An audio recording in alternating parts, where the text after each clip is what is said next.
and get started. If you want to grab a cup of coffee or a slice of pizza before we do that, or at any time, the idea here that to honor Phil is to keep this as informal as possible. Even the setup of the room, when we said to the GC folks we really don't want theater style, it was because it just seemed like having everyone sit in rows would not have been what Phil Marcus would have wanted. So we're here trying to break that down. And I'm going to say a few words, and we have a few other people then who will who agreed to speak, and then we want to open it up for any of you who feel inclined or called or wish to share a story or read a poem that perhaps Dr. Marcus taught you in class, or just memories of our friend and our colleague and our teacher, who we all miss very much already. And then we'll have a few more planned speeches and poetry readings, and then end again with more pizza and more coffee. Why pizza? Because that's what Phil Marcus did. He bought pizza for everyone. Why coffee? How many people had at least one coffee bought by Phil Marcus? All right, so figured the least we could do as a department would be to buy coffee in honor of Phil. So pizza and coffee and informality. How many of you are wearing black or white prints, or pink? All right, I've got my pink shirt on, quite on purpose. All right. I've had the privilege of being chair in the department for the last 6.5 years. There are all kinds of reasons I love leading this department. Primary among them are our students and the colleagues that I work with every day. I've known Phil since he came to FIU back in 1995, when I was just a young assistant professor. I liked him immediately, even though he had his degree from Harvard and I have mine from Yale. We never let that get in between the two of us. There's this wonderful picture. I've got my Yale gown on, and he has his Harvard, and we're okay with that. You know, all of us who knew him, we all knew him very well. He didn't wear that Ivy League stuff on his sleeve. He didn't carry it around with him. It was very much of the earth and loved FIU, loved being here. He had left Cornell and was hanging out fishing in the Keys in the early 90s when, I don't know if he found Don Watson or Don Watson found him, but somehow or other he arrived in our department with the consent of the faculty. In 1995, we realized we had a wonderful opportunity to make a terrific hire in modern British literature and Yeats, and I don't think we ever looked back. You'll hear, I know, and I think all of you, we all know that Phil was a terrific scholar. One of the founding editors of the Cornell Yeats, which he took great pride in. Author of a really important monograph on Yeats and any number of articles. And that was important. That was very important to who he was and what he did. But I think that what Dr. Marcus cared most about was being in the classroom, being with students, teaching. I never got to see him teach. I feel like I did because I received so many emails and get to look at student evaluations, and I knew from him, from countless emails and conversations, that what he wanted to do more than anything else was be in the class and talk about literature, talk about his beloved poets and authors, and Jung, and share his ideas, and impart his wisdom. He would get annoyed with me as his chair when I couldn't let him teach as much as he wanted. He didn't want to teach online in the summer, even though he could do that. And that was about the only way I could maneuver him into teaching. It annoyed the hell out of him because he liked to be in the classroom. I'm sure he was a good online teacher, but he actually, before last fall sometime, he basically sent me an email saying, I will teach this coming summer, Jamie. I will teach 2 classes, but they have to be face-to-face. Okay, Phil, we'll see how that works out. I'll try. He loved to be in the classroom. I want to read you a couple of notes, first from him, and then from students, and from a colleague, and then a big surprise, considering I'm the one who's talking up here. I want to finish with a Shakespearean sonnet before I turn it over to our first guest today. This is a note I got from Dr. Marcus last fall when he was sick. It was actually not to me, it was to his students, but he would copy me on everything. My dear students, I'm still recovering from my illness. I had hoped to hold class tomorrow, but I just don't feel strong enough yet.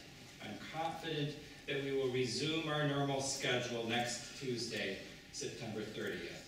I want to reassure you that the interruption of class lectures will in no way adversely affect your grades or your situation in the course.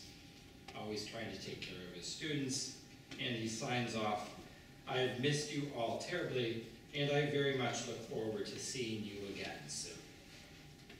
Proof right there of how he was thinking about all of you and wanting to be with all of you, even when he was sick last fall and last December. These are copies, these are emails that I'm about to read you that were sent to Professor Marcus and that he sent to me just because he wanted me to see them. And I'm very happy, of course, to get these emails because I love to know that students are doing well and loving their professors, but more importantly, learning and going on because of their classes and doing great things. I think all 3 of these speak to how Dr. Marcus not only rocked the classroom, but changed students' lives after graduation. Dear Professor Marcus, I hope your classes are going well. I have a specific message for you. I want to tell you how I am, and how New York is, and how extraordinary my teachers and classes are, and how spectacular my peers are.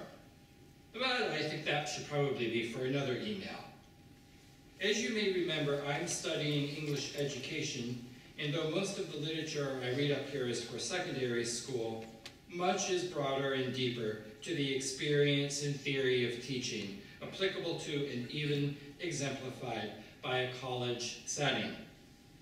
I'm reading currently, and I mean right now, at this very moment, just before I sent this message to you, I'm reading a book by Blau called The Literature Workshop.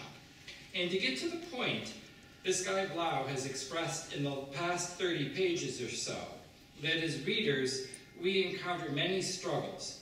And to show this, he performed a small experiment in which he asked teachers to raise their hands when they sufficiently understood a line by Thoreau. He did the same for high school students. The difference, he saw, was that the young readers thought they were the problem, and experienced readers recognized the difficulty was the issue. In sum, he says, able readers have a higher tolerance for failure. All I could think of was our class on Faulkner, and how desperately I failed there. But I failed beautifully, because I am forever indebted to the author for making me comfortable in failure, and for making me trudge through the trenches of prose. But also, I am infinitely indebted to you for making this possible. It occurred to me that you are the teaching that is exemplified in this model. You allowed me to ask my own questions, select my own books, pose my own pace, and with no threat of official assignment. It was an experience I could never forget, and now I recognize the intentionality and a better understanding of that gift in the lack of structure. Read, you told me, and I did. Maybe because you had faith in me as a thinker or as a studious person committed to goals, but regardless, it was great generosity on your behalf. Another student. Hey Marcus, it was so wonderful to see you this morning. I have thought about you often. Your words and the way you have taught me to read and understand are more applicable to the real world than I will ever be able to explain, which something I never thought I'd say about schooling. It drives me crazy when I am asked, what can you even do with an English degree? What can't you do? Aside from math. I think what I miss most about being in school and studying English is sitting in your class and just listening. Not only hearing what you say, but avidly listening. In my opinion, there is a difference. I'd like to thank you for not only providing me with information about books and authors and even history, but for also teaching me to think differently. I hope you're feeling better, and I look forward to joining one of your upcoming coffee hours. I will do my best to be there whenever you're ready to have them again. Have a beautiful day. And then this from another student. Dear Professor Marcus, when we conquer a milestone and prepare for the next one, we tend to forget about the individuals who have helped us along the way. When I look at where I am now, I cannot help and think about the fact that I would have been at a disadvantage if I had not taken your courses and learned the valuable lessons that you have taught. For this reason, I want to say thank you for all that you have done.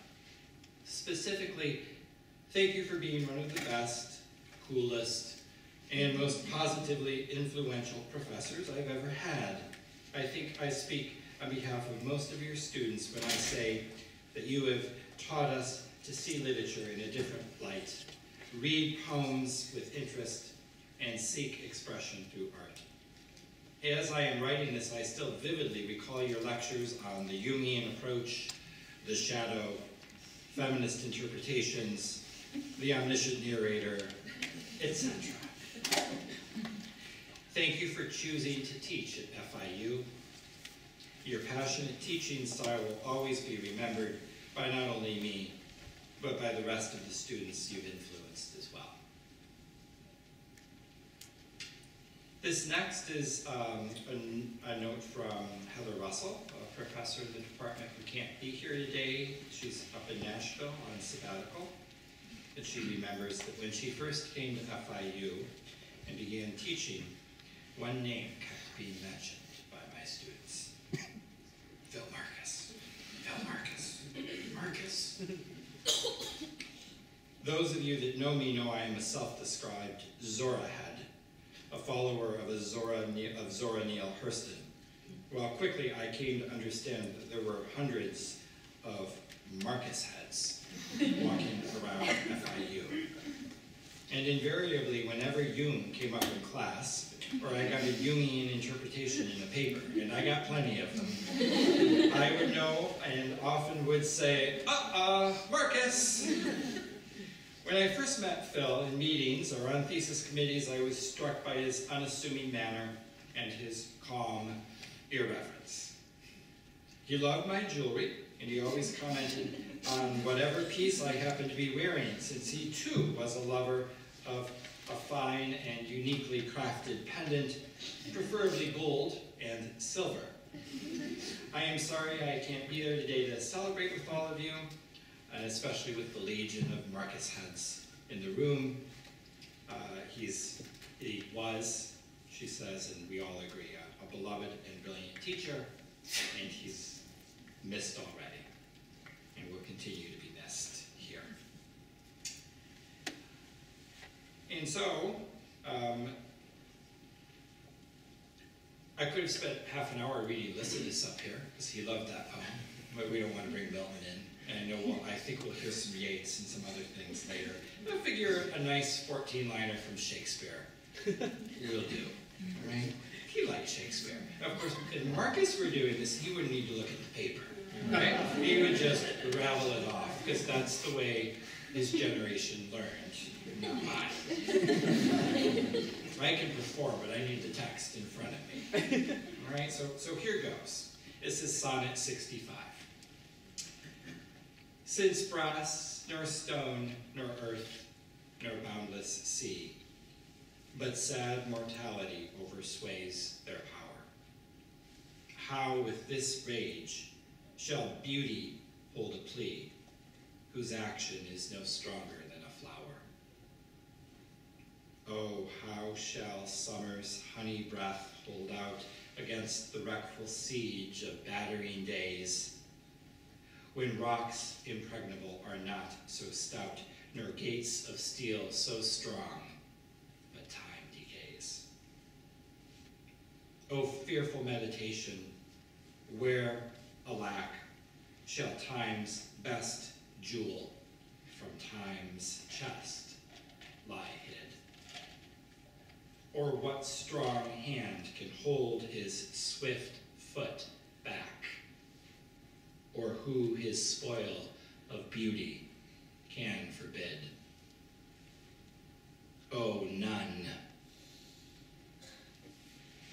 Unless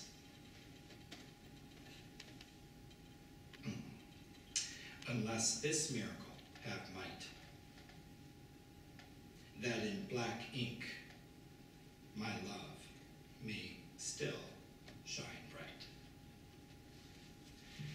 It seemed to me that was the perfect place for me to end, just MC here, in the black ink, in the words, in the poetry that Phillip loved.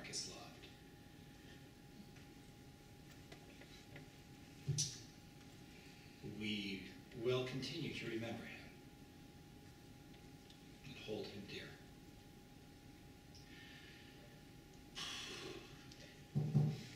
Okay. This is not the fun part of being a chair. I've done this too many times and it never gets easy. So what I'd like to do is call Patrick, one of Phil's 3 children, up to say a few words from the family. Patrick, please. Thank you, Gene. You're welcome. Good afternoon. I wish I'd met some of you sooner.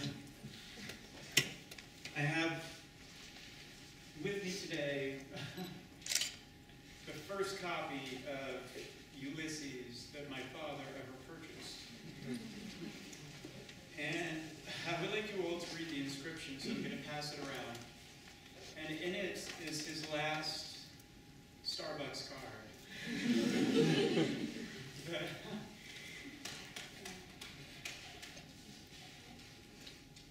It was on his desk.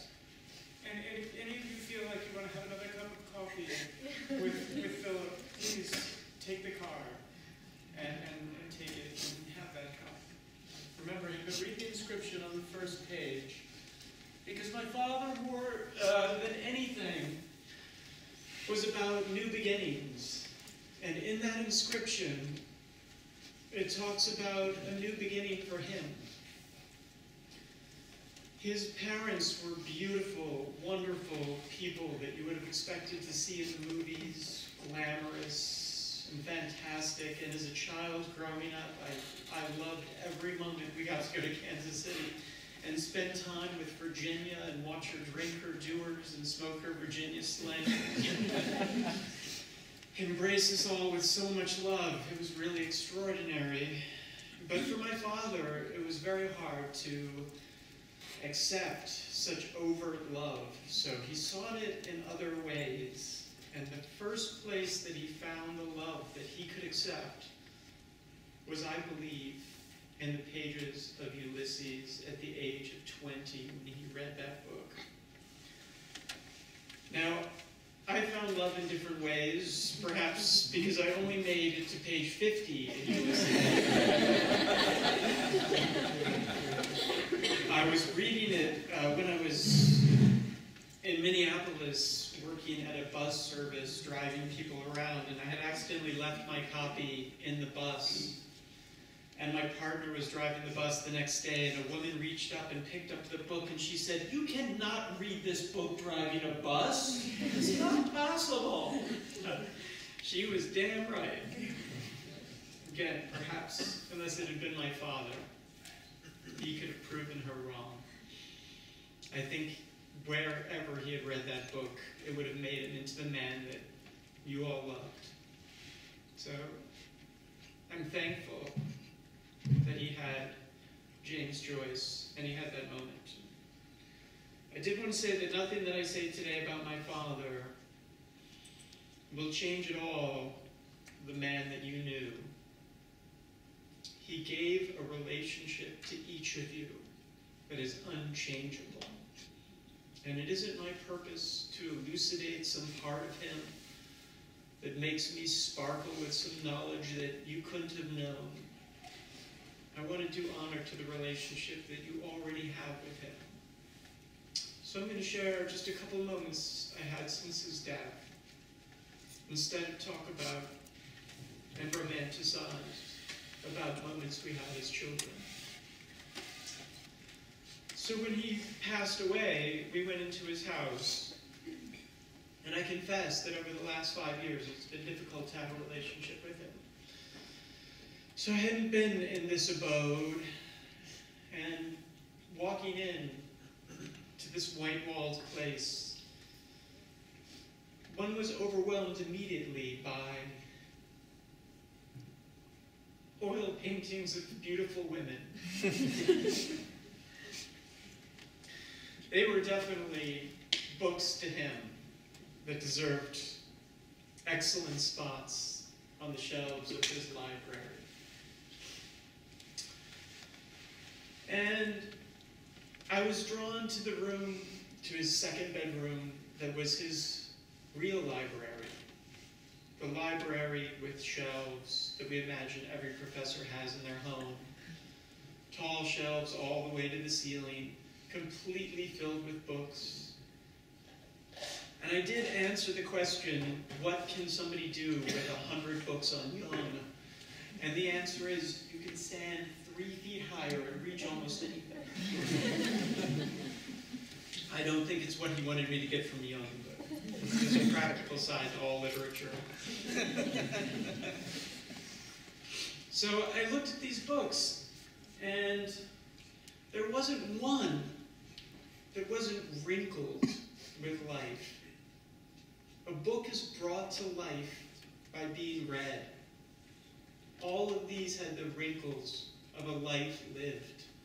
He hadn't read them once. He'd read them dozens of times. And they were festooned with bits of paper that remind me of confetti. But they didn't fall. They were stuck there. I think they fell for him every day because these books, so carefully marked and so longingly read so many times, had all become one book for him. He lived all of those books on a daily basis. They were him. It wasn't an accomplishment. It wasn't just a quest for knowledge. My father had found his ark of eternity. His ark of eternity. Not the ark from Raiders of the Lost Ark or the ark with romantic animals, but his ark, his half circle. His books formed these lines that came together in his desk and formed, I think, his view of this world that gave him hope, that gave him the strength to care every day about all of you. And then the last thing I want to do to sort of think about him is his Fitting His Wake book. And I was just in Puerto Rico 2 days ago,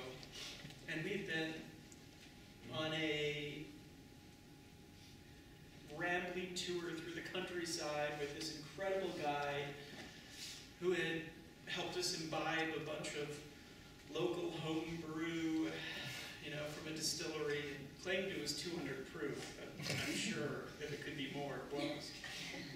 And it tasted of strange fruit. It was smooth and oddly milky.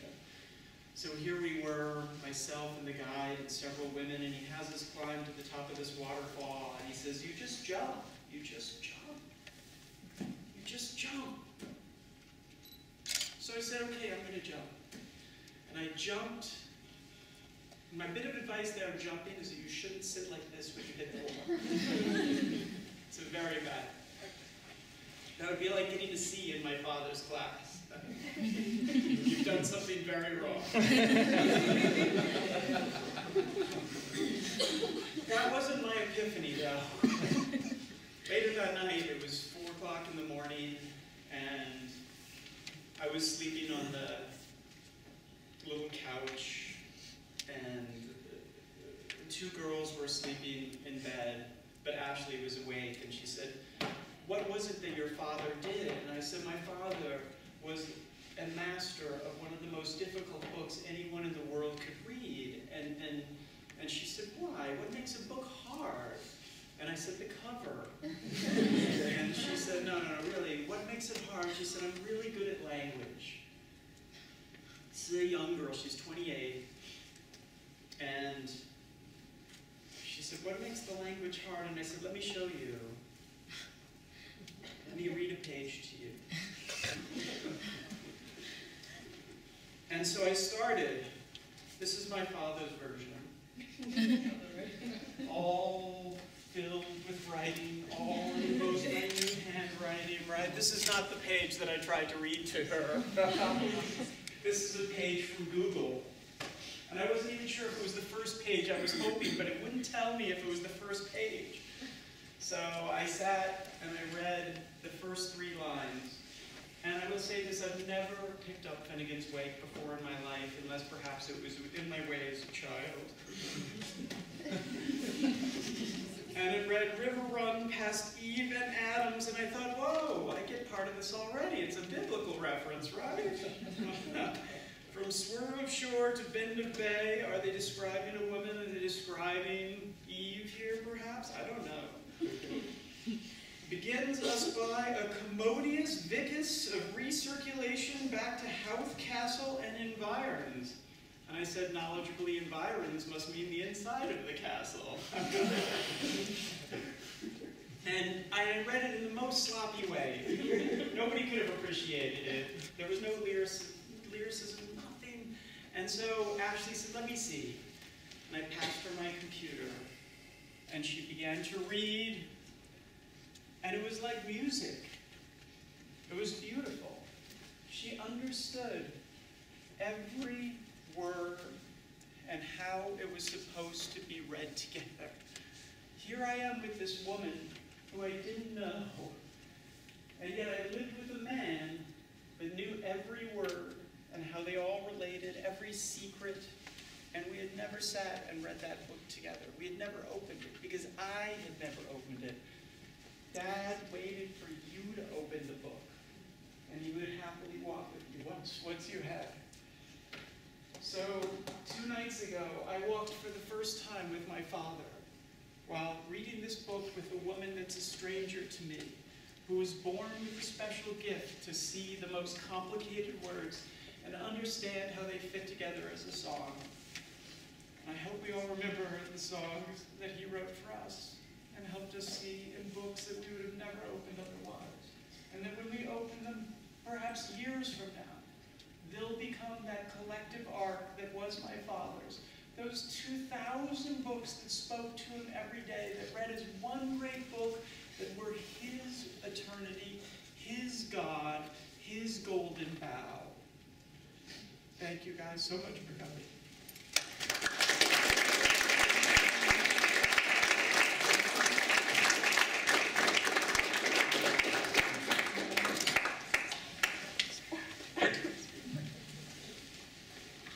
Thank you, Patrick. Cindy, ready? Cindy Sepulveda, I'll let you introduce yourself.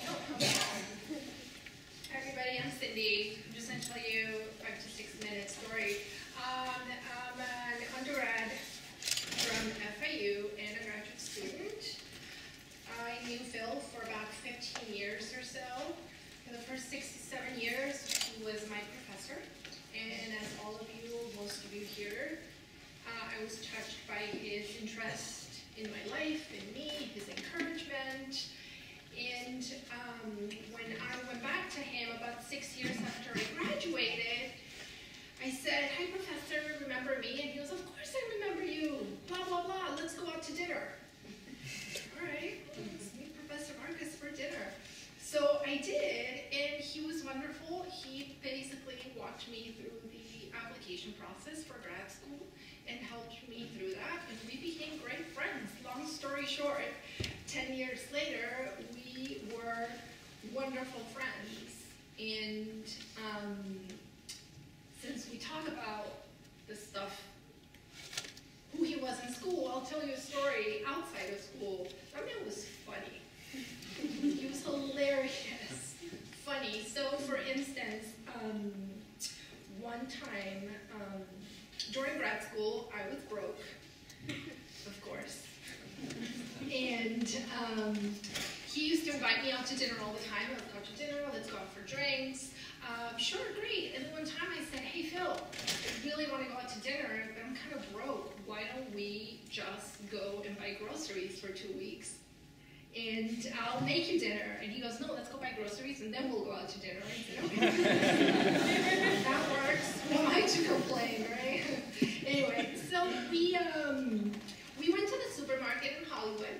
I lived in Hollywood at the time. He had helped me move to my apartment, by the way. It's like carrying boxes with my dad. Anyway, whole other story. And bought his pizza at the end of it. So we went to Publix, and you know, we're putting things in my cart, and he sees another professor from FIU coming down the hallway, the aisle. And I didn't know who he was, but he's just like, oh my God, that's so-and-so. I said, "Okay," and he goes, "Just don't say anything." It's like, I don't know what that means. Okay, so he introduces me. "Hey, this is my friend Cindy." And Professor goes, "Oh, friend Cindy." Checks me out, looks at Phil, looks at me, looks at Phil, looks at me, and I'm like, oh, he thinks we're together. So I don't say anything, and after we said our goodbye, Phil goes, you know, he used to do this when he left. He's like, "Oh my God, my stock at the department is gonna go way up." They work together, don't you dare say we're not. I really think people thought that was true, and I never said anything because I was hungry. Of course, all in good fun, and I had dinner with Phil not too long ago before he passed, outside of the country when he passed, and I had dinner, and he exchanged his favorite book with my boyfriend. My boyfriend gave him a book, and he gave Jordan 92 in the Shade to read, and I looked at Jordan going, "Are you insane? Do you know what you got yourself into?" You guys read 92 in the Shade? Yeah. So like 3 days later, Phil texted me, he goes, "Hey, I finished the book." And I look at Jordan and I said, "Hey, Phil finished the book." And I look at him and he's like halfway through 92 in the Shade going, no idea what I just read. The exchange never happened. Basically, Jordan still hasn't finished 92 in the Shade. I don't blame him, but he was a huge part of my life. I miss him dearly. Just random phone calls, texts, "How are you, sweetie? I haven't spoken to you in a while. Do you need anything? Can I get you anything? Let's go shopping." Because he loved to go shopping, and I love going shopping with him, so I didn't have any trouble there. And I'm going to miss him as a friend, as a mentor, as almost a father figure.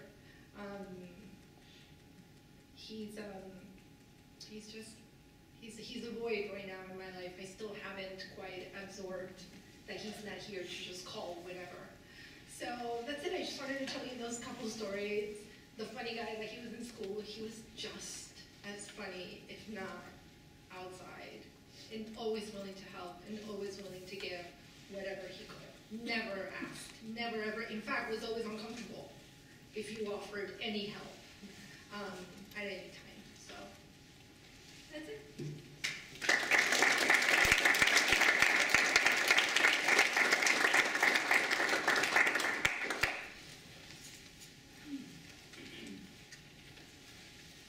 Hi, my name is Jessica, and I've actually known Phil since 1998 through my cousin, who knew him first. So kind of a family friend. He gave me in 2001 my recommendation, which got me hired here in the Office of Admissions, and I was here to 2008. And oddly enough, we didn't see each other that much until I left. But the last 6 years, we were incredibly close, incredibly close. I would see him 3, 4, 5 times a week. I took him home to Oregon at Christmas time. We would travel to Key West, New York. Like Cindy, he always said, having you around, you know, makes my stuff look good. He was one of the dearest and kindest people I've ever known. But what I wanted just to say to all of you was just something that you probably all know, but Phil would get ready for his Tuesdays and Thursdays, and Jamie, you're absolutely right. He, as wonderful as he was, he liked his Tuesday, Thursday, his specific classrooms. He wanted to teach more in the summer, and it was a great injustice if that wasn't done. But he sure loved coming here. He would get ready the night before. You guys remember the big roller bag? Yeah. Before that, the bags on the side. And I would say to him, I'd say, why do you bring so many books with you? He goes, if I was a carpenter, I would need to bring all my tools. These books are my tools. And I said, okay. So he would set his roller bag and everything up right by the door, like books and books, all the supplies. He would get up at 4 a.m. every morning, and he would have his routine, and he would spend the whole day here, as you all know, and he just thrived on teaching. He thrived on his coffee hours. And what struck me is he taught for over 40 years, and he would say to me, "See, Jessica, I'm finally getting it right." He goes, each year I get a little bit better. And I was thinking, Philip, I've read your evaluations, I see, I know you're amazing, but the fact that he still thought he could improve and keep getting better, and I think that's something that we all should strive for, like that example. And, his FIU community, on Facebook, it's made it a little easier just going on to his page and seeing all the beautiful things that people have written and the things that there were some common themes. It's great to be here. He actually took that from, he loved lacrosse, Cornell lacrosse. And I'm sure some of you know that too.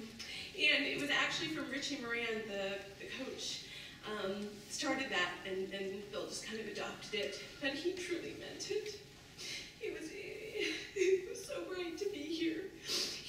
Right before the new semester started, I'm sure all of you remember this too, he would have his layers. He would have his Harvard hoodie, he would have his FIU shirt, and there were so many people that repeated his courses, he would always let those people out 10 minutes early the first class, so he could explain to the other ones, and he was so important to him that everybody knew that he had taught at Harvard and Cornell. But the students here at FIU were just as good, if not better, than those students. And he believed that with his whole heart. I'm so happy that he got to finish teaching here, and that he had those coffee hours in every moment he had, because he always was smiling. He always was so blessed. He said, "I am so blessed by my students." And those coffee hours, he loved when he could pull a little bit of information out of someone if they were having a bad day. If he could buy a book for someone because they couldn't afford it. He loved buying the pizza and the coffee. And that just was who he was. So I just want to let you know that it wasn't just when he was here. It carried. It was his whole life, and it was his being, and that's awesome. So.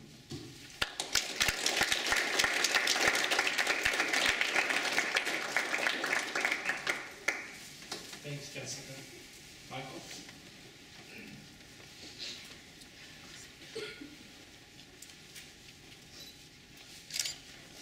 I'm Michael Gillespie. I'm a professor of English here at FIU. A long time ago, when I was still young and still an assistant professor. I wrote my first study, my first essay on the works of James Joyce. Like a great many literary studies, it was a mundane affair, but it had one distinguishing feature. It was highly critical of a very well-known, though not very well-liked, Joyce scholar. And I suspect that was the reason that the editors at James Joyce Quarterly decided to print it. Though I was reckless enough to write the essay and publish it, I wasn't foolish enough to think that you could step on the toes of a great man without consequence. And so after it appeared, I waited with some apprehension. And a month passed.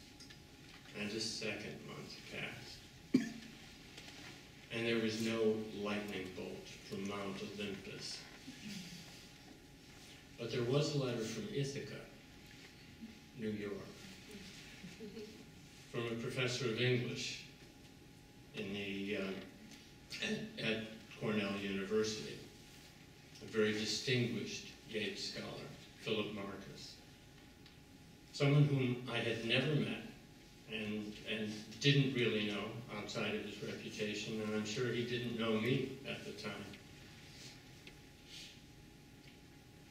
But it was a delightful letter to read. He told me he had read my essay, that he enjoyed it, and he thanked me for writing it. It was a short note, but it meant a great deal to me, and it was very reassuring. It was 25 years before I met Phil Marcus when Paul and I came down to FIU. And it didn't take long to discover that that same generosity of spirit was exactly how he treated his colleagues, his graduate students, his undergraduate students, everyone that he met. He was a model to us of the way an academic should behave, the way an academic should interact. You'll hear a great many testimonials to Phil over the course of the afternoon. So rather than go on with them, I'd like to conclude by just reading a few stanzas from a poem by the poet that William Butler Yeats that Phil devoted most of his scholarly life to. This is Under Ben Bulben. Irish poets, learn your trade. Sing whatever is well made. Scorn the sort now growing up, all out of shape from toe to top. Their unremembered hearts and heads, base-born products of base beds. Sing the peasantry, and then hard-riding country gentlemen, the holiness of monks, and after porter drinkers, randy laughter, sing the lords and ladies gay, that were beaten into clay through 7 heroic centuries.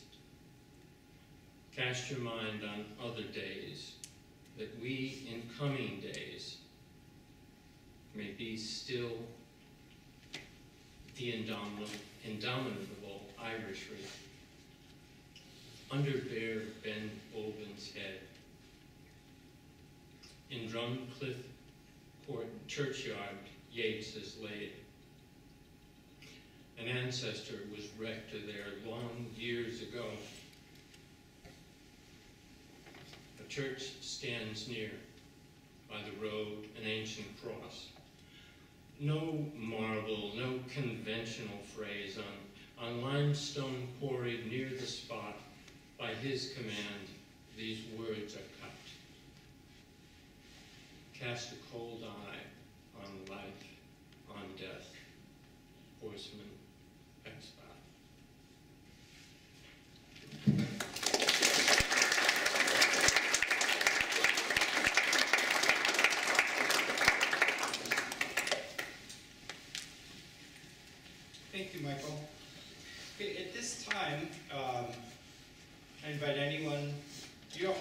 come to the mic if you have a loud voice, or if you have a quiet voice. Doesn't matter. But if you want to come up and share a story, read a poem,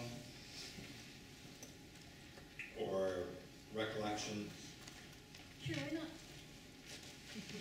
tell us who you are. I'm Jenny Powerwood. Very nice to meet all you. Yeah, this is tall. It's not made for tiny people. I see a lot of faces here that I'm really, really happy to see, and I think we've all said this phrase, happy to see you, sorry you're here. We all wish this was under better circumstances, but Dr. Phillip Marcus was a man who touched my heart so deeply, not just when he taught me literature, but when he took interest in me as a person. I could tell you 1,000 stories just from that one semester I had with him and from the coffee hours semesters after. But I don't think he made any secret how much he loved the students here at FIU, how he saw great and amazing potential in all of us, how literature wasn't the only thing he wanted to teach us. He wanted to teach us about life, about how strong we could be, how amazing we could be as people. I don't know if any of you know me personally or have had me as students or a fellow classmate, but if you do know me, you know that I very much enjoy speaking in the vernacular. I very much like saying rad, dude, gnarly, awesome, and I will use slang as much as possible in a sentence, and I will go through extreme lengths to do it. And Dr. Phillip Marcus loved that about me, and he was so happy to speak with me. He would say, wait, repeat that word. What does it mean? He loved it. He never made me feel like I was weird or undereducated. He made me feel like I was someone who deserved to be at a university. He made me feel like I was someone smart. And for a long time in my life, I didn't believe that. And I know that we're here to remember him and to say goodbye to him. But when I see all of you here, I see Dr. Phillip Marcus. I see his love, not just for literature, but for people. I see his generosity. I see people who can change the world. And I think that's the great thing about being an amazing teacher. You leave a little piece of your soul with your students. Because you don't just teach about the topics, or you don't leave whenever the clock ends. You're there with them in their heart. They move forward and they remember you, and they teach what you taught, and they live what you lived.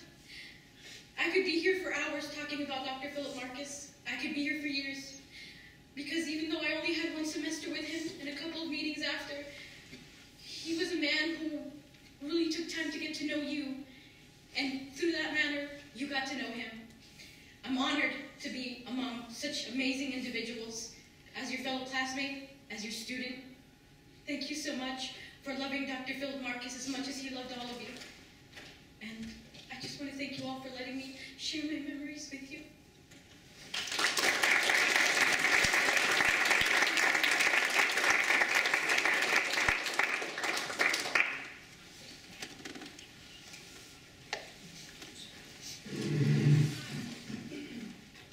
I initially wasn't going to get up and say anything, because I felt like anything that I could have said couldn't have done Dr. Phillip Marcus any real tribute. He was more than a man. He was a force of nature. When I heard that there was a Harvard professor teaching at FIU, I had never taken a class here at the South Campus. I changed my whole schedule and emailed him if I could get into his class, and then waited on somebody to drop, refreshing, and I finally got into his class, and then I made my schedule fit around that accordingly. I was drawn to him. When Jenny was up here speaking, I knew that I had to get up and come say something right behind her, because I was sitting right next to her when she got her impressions, and you weren't alone in that. I felt it too.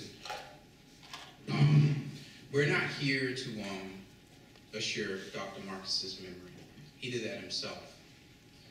We're here for each other, and like she said, pieces of him are scattered throughout the universe and have hit us because we were closest to him.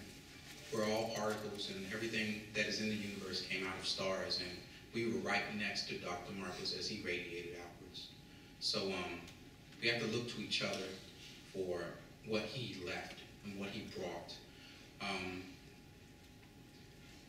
I see so much permutations from where he hit the fabric of existence and just rippled outwards. And he really affected my life profoundly. I found it humbling that a man that great saw interest in me. Like, I'm just some, you know, like, to know someone who knows everything about everything, who can speak at length extemporaneously about anything that you could bring up.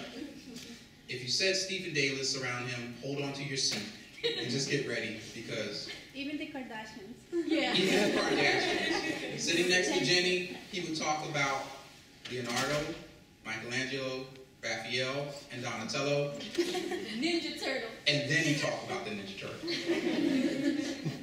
He loved art. He was hell on a shark, if you heard some of his stories. He could tell a joke that you didn't know was a joke that would cause you to slap your forehead as you were driving home. Sometimes he'd tell you a joke and you look at him like, hey, and he just kind of laughed to himself. To know him was to be made better.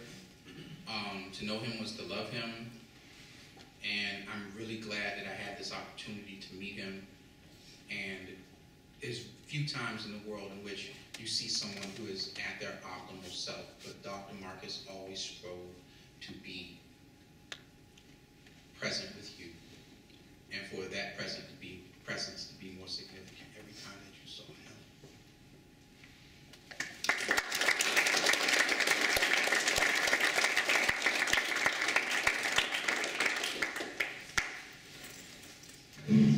Hello everyone, my name is Autumn Wright.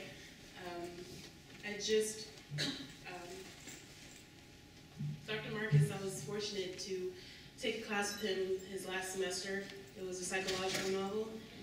And I just remember receiving emails from him while he was sick, still checking on us to make sure we were okay, still asking me if I had submitted my applications to grad school, all of that, just because that was how wonderful he was. And I remember we used to have conversations about his favorite movie, Dead Poets Society. And, I'm actually going to read one of the passages that, because you know, every semester he would always end the class and he would give us that paper that had that long speech where he, Robin Williams encourages the students to huddle up and he gives that long speech, and I'll just read my favorite passage from it. We don't read and write poetry because it's cute. We read and write poetry because we are members of the human race. And the human race is filled with passion. And medicine, law, business, engineering, these are noble pursuits and necessary to sustain life. But poetry, beauty, romance, love, these are what we stay alive for. I will always love Dr. Marcus dearly because he made you feel like you were special. He made you feel like there was nothing you couldn't accomplish in this life. Professors like him are literally a dime a dozen, and he wouldn't want us to be sad, or he wouldn't want us to mourn. He wanted us to just be the best people that we could be. Because remember, he used to tell us all the time, do what gives your life meaning. And I'll miss him dearly, and I will pass on what he taught me to my future students. And I'm eternally grateful to have been honored enough to sit in his class or classes. Thank you.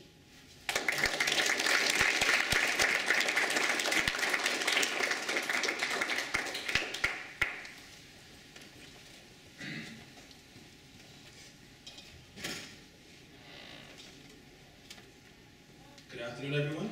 My name is Malik Wilkes. I graduated from FIU back in 2005, and I took quite a few classes with Dr. Marcus. If you can believe it, more than I took with you, Jamie. I took at least a half a dozen classes with him as an undergrad, and what drew me to him at first was there was really two things. Was his passion for the university, loved FIU, and I myself was very involved as an undergraduate, was in student government, and we kind of related on that aspect, the love of FIU. He had a great passion for this university.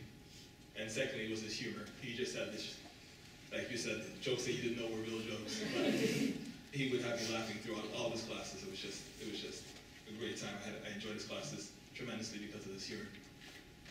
And just a couple of stories I wanted to tell about him. Again, I think the biggest testament to him as a professor is how long the stuff that he taught in his class sticks with me today. I was watching a cartoon with my nephew the other day, and I noticed Jungian archetypes in the cartoon. You know, when he was talking about the oil paintings, I was thinking maybe one of the oil paintings was my God, because just those things that he taught in those classes that is still ring with me. And again, I haven't taken obviously a class with him in over a decade, and he was just a great professor. When I was graduating, I had gotten a job before I actually graduated. I was still taking a course with Dr. Marcus at the time. And my first job out of college was with Carnival Cruise Lines.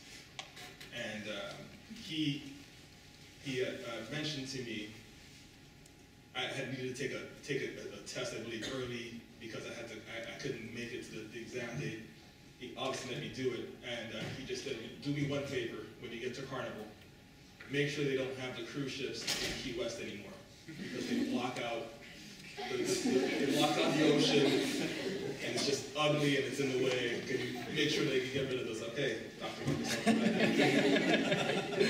He's a great man, great professor. You know, I loved him. I only wish that I could have, you know, actually spent some more time with him, you know, before he passed. But you know, I'll always remember him, and it's so nice to see so many other people touched by him as well.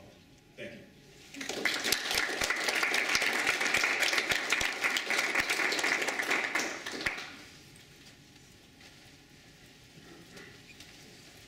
Hello, everyone.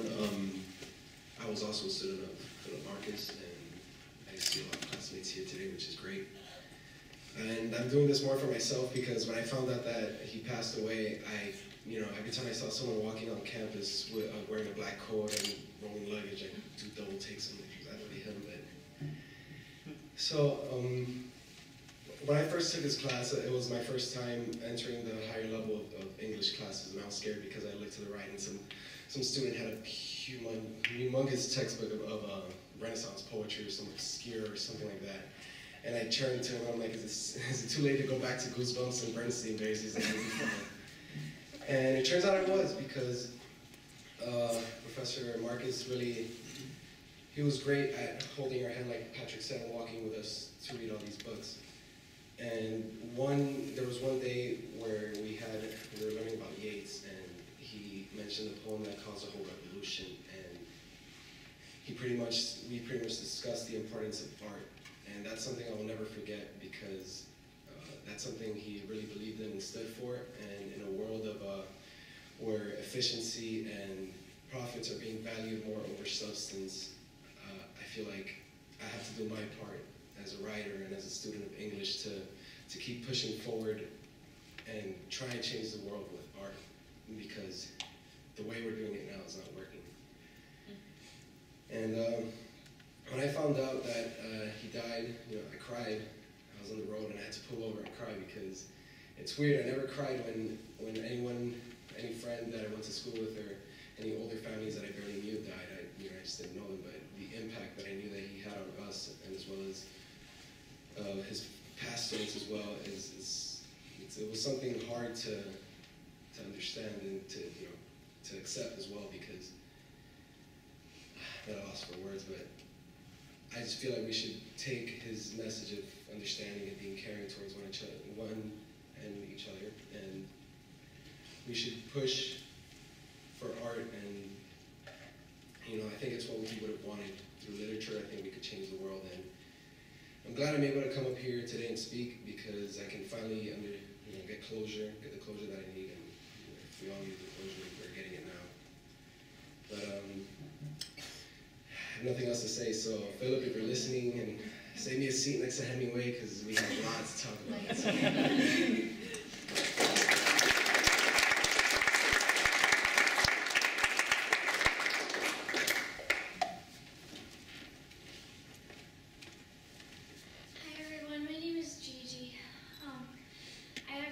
Marcus for only one semester, so I felt like, you know, maybe I shouldn't be coming up here, but I just really wanted to share my memory of him.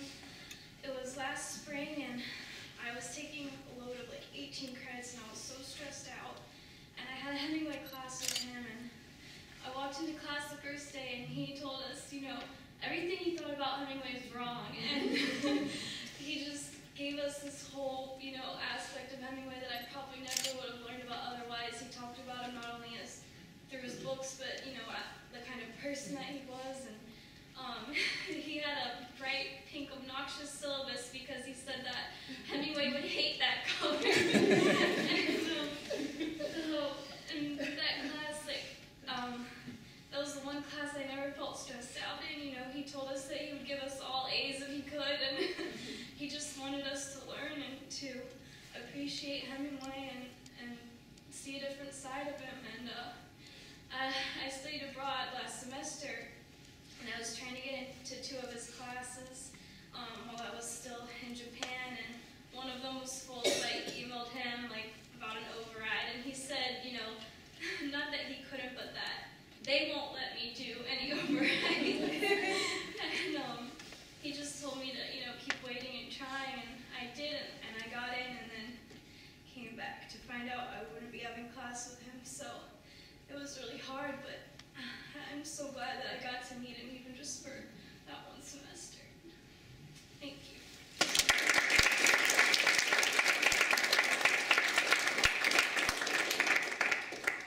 Hey everyone, I have a big mouth, so I don't need a microphone.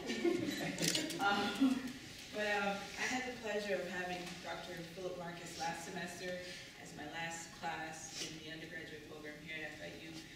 And at first when I walked into class, I was like, oh gosh, you know, because you really didn't have a syllabus, and I was like, oh my gosh, you know, what to expect. But I remember he was going around the class, and he was, you know, asking everyone to introduce himself, and I'm praying, like, please don't let him tell people that I work here. Please don't let him tell people that I work here. And lo and behold, he's like, this is Crystal. She works here. What department do you work for? And everybody turns around and looks at me. And I'm like, don't worry. I don't work for parking and transportation. And when I told them the department, everybody was like, oh, remember her. And they surely did. But just the way he taught was absolutely amazing. Like, I remember him speaking, I'm like, man, this man is so smart. How does he fit all this information into his brain? And he would relate, like, real life stuff to his readings. He loved Ulysses, and I thank God I don't have had the pleasure of reading it ever in my life. I'm sorry for those who love Ulysses. But one of the classics that I'll forever remember that we read in his class was Ernest Hemingway, The Sun Also Rises. And out of all the books that we read, that had to be my most favorite one. And the way he went through the pages, he broke it down, he spoke English to where we could understand. It was just awesome, and it made me appreciate literature even more. And he always busts out with the Kardashians, like everyone said, and tweet this. If you were going to school to be a lawyer, you can't tell him that because he would, you know, put you out there. But it was just awesome, you know. Here's this man who's from this Ivy League school in an Ivy League community, and he always uplifted FIU students. It's a good school, and you know, for someone to just tell you, hey, you know, you can make it, you can do this, you know, even at the school where you're at, you know, a lot of people look at FIU like we're a little small school, but he loved his students. And I was actually one of those students that was copied on an email when he was like, you know, when he got sick, and he was like, you know, don't worry, you guys won't get affected. And he always ended his emails, it's great to be here. And that is something, I will keep my emails from him forever. I won't ever delete them, but I'm just the English department as a whole here at FIU is wonderful. And I will forever remember, you know, the words. I pray that I'll never have to read Ulysses. His finals were amazing for those English majors. And, you know, it's unfortunate that we all have to meet here because of this reason, but we will always be able to hold the memories of what he taught us. And we can teach if we plan to be a teacher, we can teach those students what he taught us.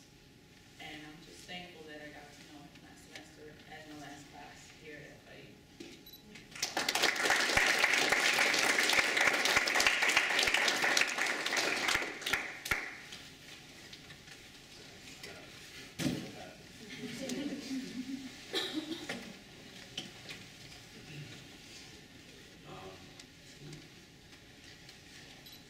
I took Phillip's class because everyone else. I am Chris Adams. I'm sorry. I'm already deep in memory of him. I'm Chris Adams. I graduated back in 2010. Unfortunately, I haven't seen him since then. But Professor Marcus has definitely been following my journey. Wherever I've been, and everything I've studied since, and everything I watch. I mean, young, come on. But I remember I took his course because all of my fellow classmates were taking them. Iris, she said, once you take one, you become a groupie. Like, you just start taking a bunch of Phillip's courses, and I was apprehensive, and I ended up signing up for one of his courses. And sure enough, he walks in with 2 bags on each side, barely can hold them up. And I puts him down, he looks at the class, grabs the chalk, or at that time marker, and just writes on the board, "It's great to be here." And it hit me. This guy came in, and he's not just coming in to teach a course. He's not just coming in to spew out information and give us a test later. He's coming in and showing us that this is what it's all worth. This is why we're all here. To care about all this information that we're about to exchange. And it wasn't just a one-way street. It was definitely a two-way street. I mean, I remember, I definitely wasn't one of his best students, that's for sure. And I remember saying that to him one day. I said, look, I'm not your best. And he said, don't ever say that. And that's when he reiterated, which I'm sure he said to all of you guys, I've taught at Cornell, and I've taught at FIU, and the only difference is they pay 3 times as much as you guys. And, it showed. He would come in with his bags, and he'd pull out VHSs and complain how the VHSs didn't work, and why this new technology and all that, why didn't you just put it in, and how the television worked, and show that one scene from that movie, that he loves so much, but that scene from Dead Poets Society was dedicated to men like him. And it showed. Even after I stopped taking his courses, I had to finish up my undergrad career. I was trying to get into grad schools. I showed him my material that I was presenting. I was trying to get into creative writing, and I was like, Professor Marcus, please read this. And of course, he read my 16-page, single-spaced, short story that was a Jungian interpretation of a zombie, apocalypse happening. And he looked at me when I asked him, did you finish it? Which he did by the next week, and he kind of looked off and said, I finished it. I didn't get it at all, but I finished it. And I said, okay, this is not a good sign. He said, no, just because I didn't get it doesn't mean someone else won't. Push it out there. Keep pushing to become a writer. And I didn't expect to be here today. I thought, I went off to grad school to study film, and sure enough, when Full Metal Jacket came up, I'm like, no, that is, excuse me, the name escapes me. Kubrick. Huh? No, not Kubrick. That is Jung, basically. That is Jung, and they looked at me and they're like, you're in the wrong place, man. And I said, no, I had a professor who showed me that is Heart of Darkness. That is Heart of Darkness. And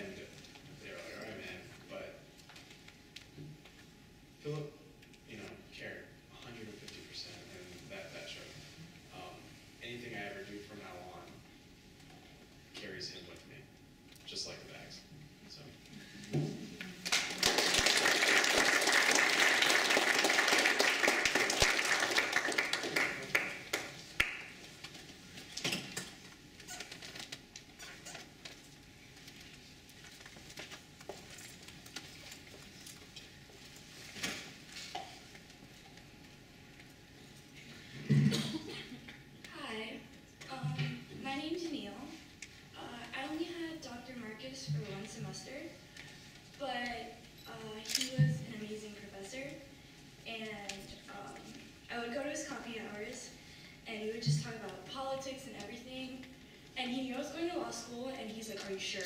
Like, are you sure you can do this? And I was like, yes, professor, I'm sure.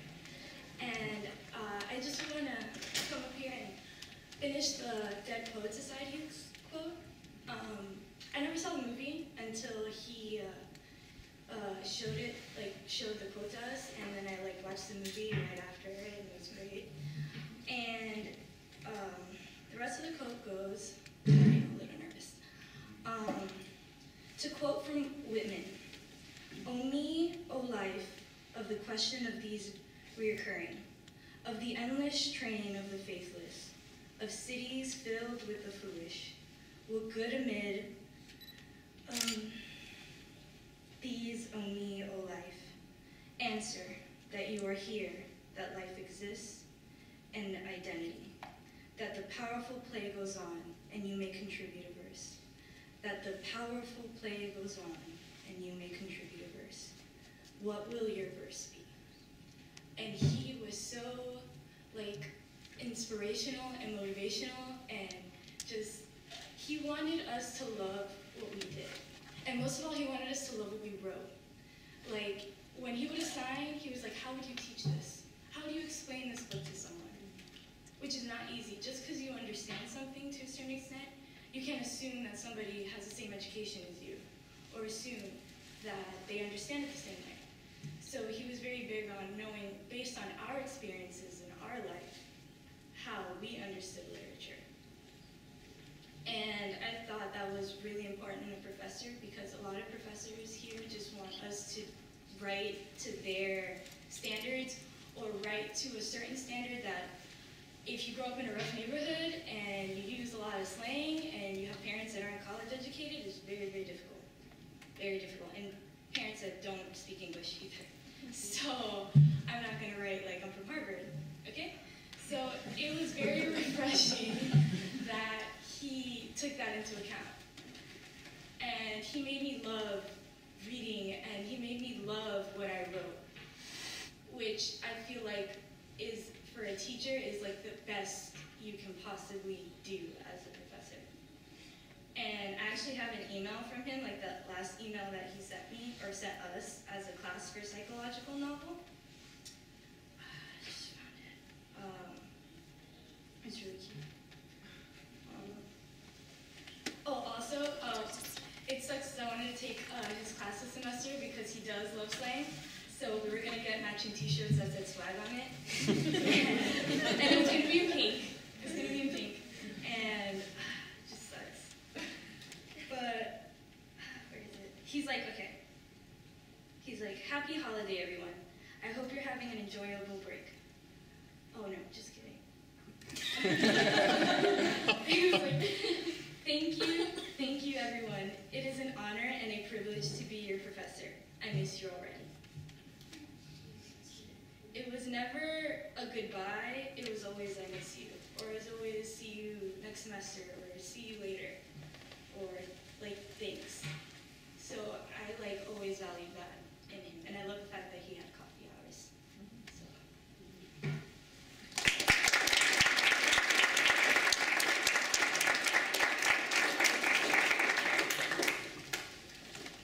didn't think I would say anything now. My parking ticket's going to expire soon, so I just wanted to say something before then. My name is Teresita. I graduated about 2 years ago, I think, and I took countless classes with Professor Marcus and sat in a whole bunch of them too. And went to his coffee hours with Miriam and Shelley every day, and Professor Darwala too. What can I say about Professor Marcus? I was always terrified to disappoint him, and always very excited to get him engaged in whatever I was doing. There were a lot of times, especially when I kind of moved away from English and started doing my bachelor's in philosophy, where I felt really out of place. No one in this philosophy department likes to talk to you. English department is completely different. And I loved how he would just sit there with me and knew everything I was saying, and just kept encouraging me, saying, I'm so glad that people still study this, and people still care about Plato and Aristotle and whatever. And I have books at home that I was going to bring to him. I have a Latin book that he was like, oh, this is actually a good copy of this. And I'm like, oh, if you say so, it's probably great. Let me buy you a copy of that. And I did it. And you know what?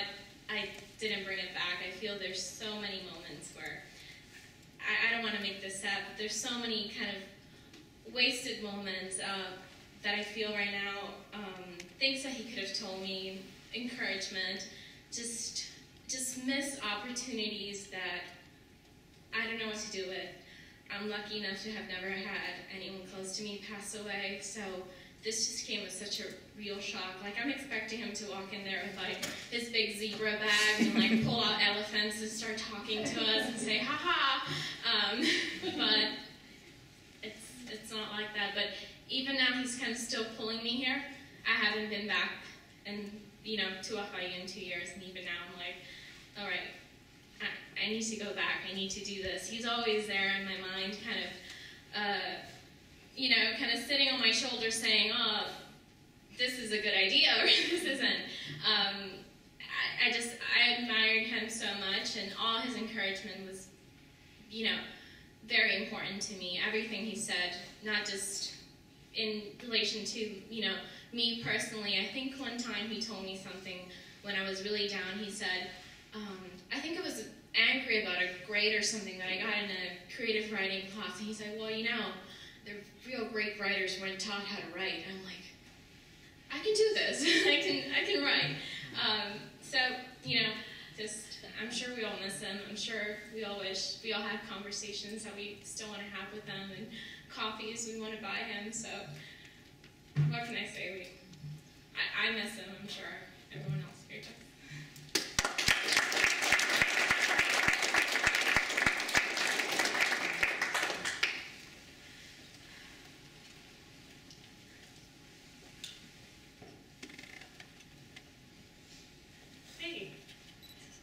Since Dede mentioned me, I figured I had to come up and say something. My name is Miriam. I graduated in 2009, but I always kept coming back because he was still here.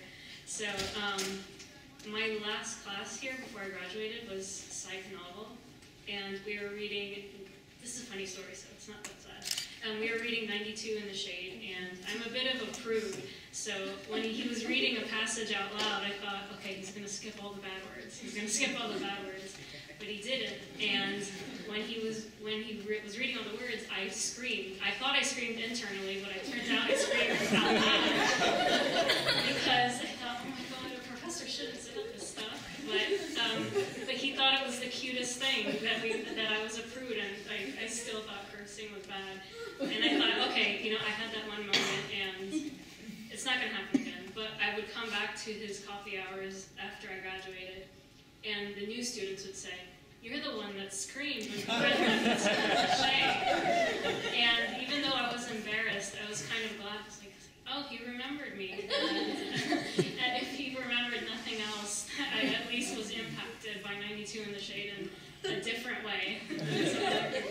So I always remembered that, and he would always remind me of it. And every time I told him, oh, please stop talking about it, he said, no, it's cute, you're so innocent, you have to keep that, because not a lot of people are innocent these days.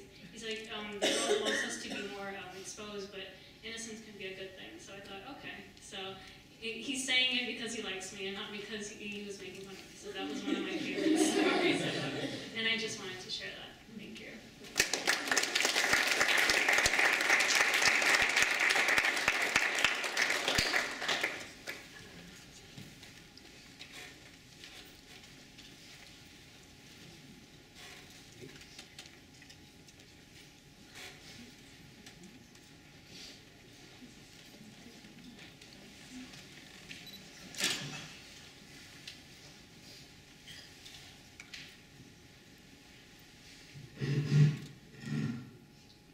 Although I only had Dr. Mark's first semester, his reputation and presence within the department was truly far-reaching.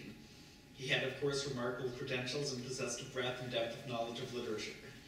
The traits which truly shine forth, though, were the humility, humor, and kindness that he possessed despite his erudition. Indeed, he seemed to exude a robust love of life in all he did. He cared deeply about the future of every student that he had, and everyone who ever took a class with Dr. Marcus knows how dedicated he was to not only helping the students learn, but also learning from the students. Last semester, I tried to attend his coffee hour most Tuesdays and Thursdays after class until my ride home arrived. During this time, we had conversations on everything from literature to Key West, films, and music. He gave advice with a candor and unique wit to help myself and other students re-examine not just their potential, but also their passion. The loss of such a great man is truly saddening. However, we can honor his legacy to the school and to his students by striving ourselves to embody the same openness, honesty, love of literature, and radiant personal character within ourselves. Thank you.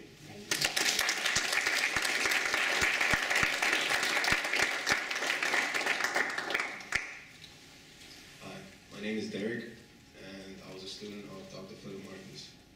He was a great person. I just like to tell you that.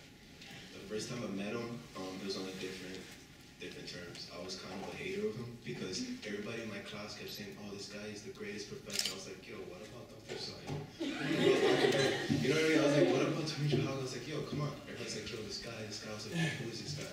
Like, who is this guy?" Sat in his class, and it's funny because we spoke about it. That's how we met. We spoke about it, and he was like, and he never deduced his contemporaries. He always said, "Yo, that's why FIU is the greatest, because we have great professors." In the English department, I used to be like, "Yeah," but I was like, "Yo, I have to see," you know? I was like, "Yo, I'm not gonna rate you yet, like, let me wait first and see." And it's funny, because he always used to say jokes, and if anybody knows me, they know, like, I don't take things serious, you know? I joke around a lot. And he used to be like, "Yo, you're the only person that used to get my jokes, because I have a laugh that I laugh super loud." So I'm like, "Ah," and he was laughing, like, "Derek gets my jokes," you know? And he always used to ask me, he's like, "Yo, Derek, so I've always told you jokes, so why don't you tell me a joke?" And I used to be like, "All right, cool." And I forgot the joke. What the joke? Oh, I told him a joke. I was like, it's a little kid joke, but it still gets me. I was like, "What do you call a fish without an eye?" And he looked at me, and I'm like, "Yeah, come on, smart man." And I was like, you know, you're so smart. And he looked back at me, and he'd be like, "What is it? What do you call a fish? A one-eyed fish?" I was like, "No." So take the eye out. And he would be like, "Oh." But one thing, and he always, I remember he was laughing, and one thing I loved about the guy was, I remember he was sick, and then he used to ask me, like, "Don't you care about your future? Like, don't you think about other things?" I'm like, whatever. He's like, "What do you want to be?" I was like, "I want to travel the world." And he's like, "On what money?" And I was like, "I could be a couch surfer, you know, like, I could just travel and sleep on people's couches and stuff." And he's like, he looked at me, he's like, "All right." And I remember when he was sick, he sent everybody emails and he came back. And I used to tell, "Yo, Marcus, Dr. Marcus, like, you're sick. Why do you keep coming back to class?" And he looks at me and he goes, "Do you care about your future?" And I'm like, "What do you mean?" And he looks at me and I'm like, "I guess I'm not doing my job. I have to keep coming." I'm like, "No way, don't put that on me." I was like, "No way." I was like, "Yo, you're a great professor." I was like, and ever since then, it's like, and I kind of like, I want to like impress him, so I bought his book. And I told him, I was like, he was going to buy me a copy of the book. I was like, "Nah, I don't want to read that. Like, that's not my type of, you know?" And then I read it over the Christmas break, hoping that I'll run into him and get his signature. But, you know, he was a great guy, man. He was cool. I like him.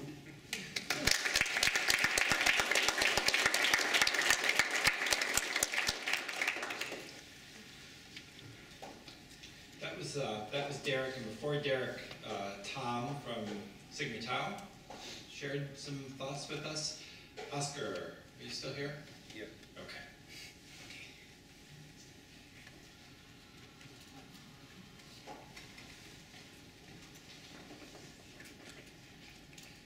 Hello, everyone. I'm Oscar. I'm from the GA graduate. I don't even know. I'm nervous. Anyways, I don't have stories like the ones you share like that. I know that it's basically the same story that I'm going to repeat that everybody's been saying. I took his classes. The first time that I took his class, I was skeptical of his way of approaches to literature, because that same semester, which was my first semester in 2009, I was taking Mashinska's class at the same time. And it was basically, I guess you would say, as the animals and the, what was the other word? Anyway, they were opposing poles. And I was really struck by the way he treated his students. And he made me, like somebody else earlier said the same thing, he made me feel like I was smart, which it's not, coming from a man that great, it's not something, I really admire the fact that he took his time to speak with me. He took his time he wrote my application, my letter of recommendation for grad school. He pushed me to go to grad school. He was there for me every time in coffee hours. If I had a question, he would discuss it with me. And I just want to thank him. Thank him for inspiring me, and thank you for pushing me to go to grad school. And that's the reason I'm here right now, I think. If it wasn't for him and other professors that pushed me along the way, I probably would not be in this area, and I probably would not be in grad school. So just thank you.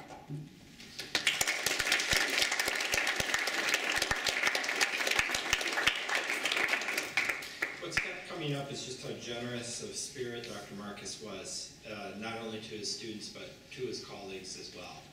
So we wanted to close with Campbell McGrath from our creative writing faculty and terrific and wonderful poet. Those of you who've had Dr.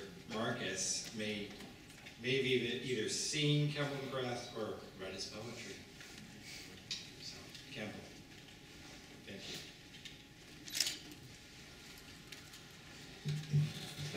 I could say a million things about Phil. I won't though, because we've heard it all in more visceral and immediate ways.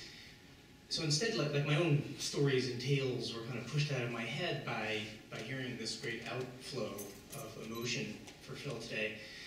And what it said to me, in fact, was what this event, and I think what Phil's career reminds us of, is what the entire purpose of a university is. And the university has this great desire to reduce what we do to kind of spreadsheets and databases and bricks and mortars, as if it was the parking lots that were the important part of the university, and not people like Phil Marcus, who touch lives and change destinies. And the university constantly wants to make spreadsheets of how many impact hours the engineering school has had, or the medical school, and how would you quantify, the impact hours of those coffee hours that Phil had, and the way people, not just in the class, but going forward through whole life, feel him as something truly shaping what they believe and will do. That's what I really took with me today. He was a great colleague, model colleague. He was a great reader. We've heard that all mentioned.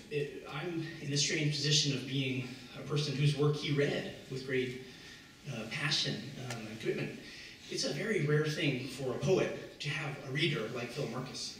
Someone who has, reads your work, cares about it, wants to talk about it, wants to share it with the students. I see many students here who, every spring, I miss Phil already because I'm not emailing with him about coming down to talk to class and what day are they going to read a poem of mine.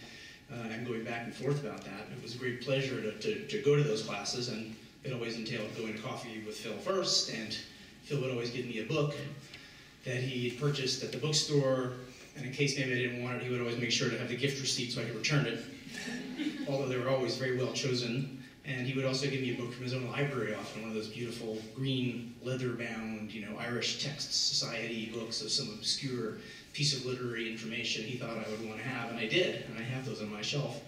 But it was amazing to have a reader who cared about my work, out of the blue, and with the passion filled in. It was a great pleasure talking to many of you students and coming down here every year. It was an honor that the very last piece of critical writing Phil was engaged with at the time of his death was a small essay about the Crisis poem, a class many of you guys here took, in which he placed my own poem about September 11th at the end of that literary tree. Phil had sent me an email, copy of it. I was really honored to have that piece of writing written and a great deal of attention and critical scholarship.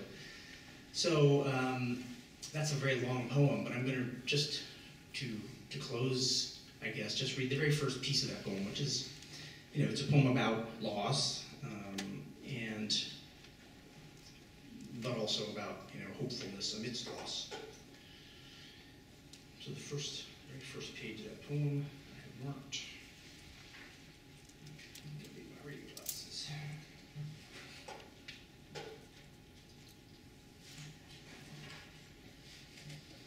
And so the poem's called September 11th, and obviously refers to the national tragedy of September 11th, 2001, but also it's just a post-hurricane day in Miami, 1 year post-September 11th.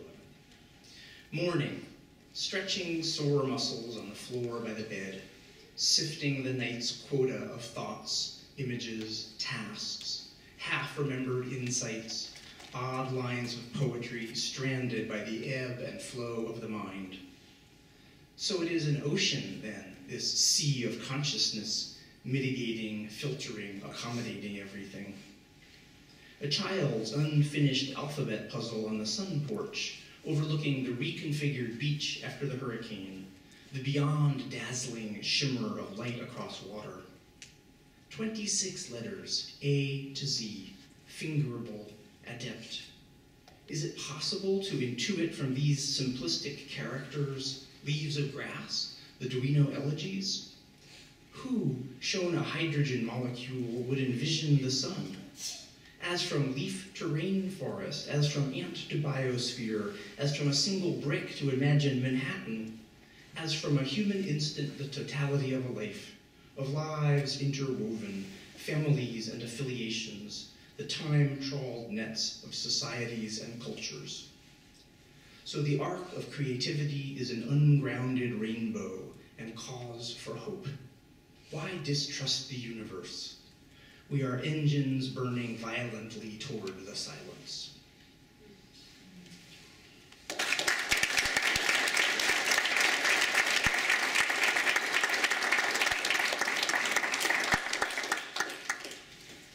Thank you, everyone, for coming and sharing your memories of Phil. It's just end there and end with his example to be caring towards each other, to love each other, and to teach each other well, no matter where we are, whether in the classroom or on the street or shopping. Thanks for coming out today.